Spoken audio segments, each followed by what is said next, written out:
রাধে রাধে, শুভ দুপুর 1:19। কচুর ঝোল করেছি।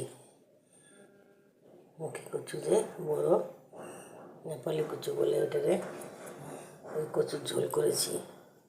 পাঁচফোড়ন, তেজপাতা, শুকনো লঙ্কা দিয়ে, জিরা, হলদি, লবণ, মরিচ দিয়ে, কাঁচা লঙ্কাও দিছি। এখন ঘরের বিলাতি ধনিয়া পাতা ছিটিয়ে দিলাম।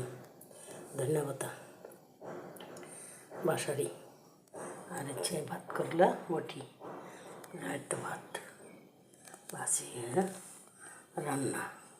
তারপর দেখালাম ডাল রান্না করিনি, 2 জন লোক তো, বেশি না।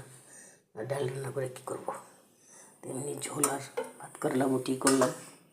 হ্যাঁ, সব ধোয়া মঞ্জা করে পরিষ্কার করেও ফেলাইছি। বাস এখন খালি ছেলে আসলে ভাত খাবে, বাস, আর কোনো ঝামেলা নেই। এতটুকুই রান্না, আর বেশি কিছু করি নেই। ভগবানের যে পর্যন্ত কপালে যতটুকু লেখা আছে এতটুকুই করবো, আর বেশি করবো কোথা থেকে। আর এই পর্যন্তই আমার ভাগ্যের। তো সকালে খাচ্ছিলাম চা আর হচ্ছে 2টা বুট ভিজিয়ে রাখছিলাম, ওইটা খেলাম।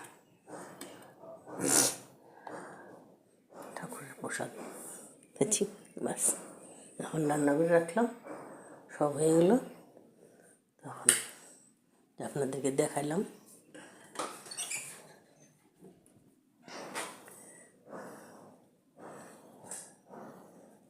রান্না এখন ভাবছি ঘরটা একটু গুছাই।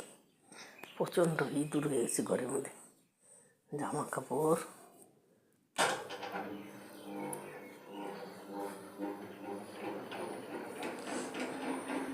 কী করবো ভেবে পাই না, চিন্তায় মাথাটা শেষ। কী করব, কই যাব, কী করব। আমার জীবনটার 45 বছরেই বিধবা হয়ে গেলাম। 46 বছরে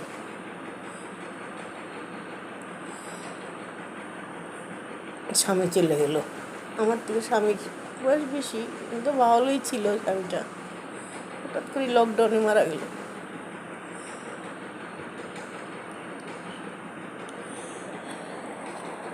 বহুত কম বয়সে আমার বিয়ে হয়েছে।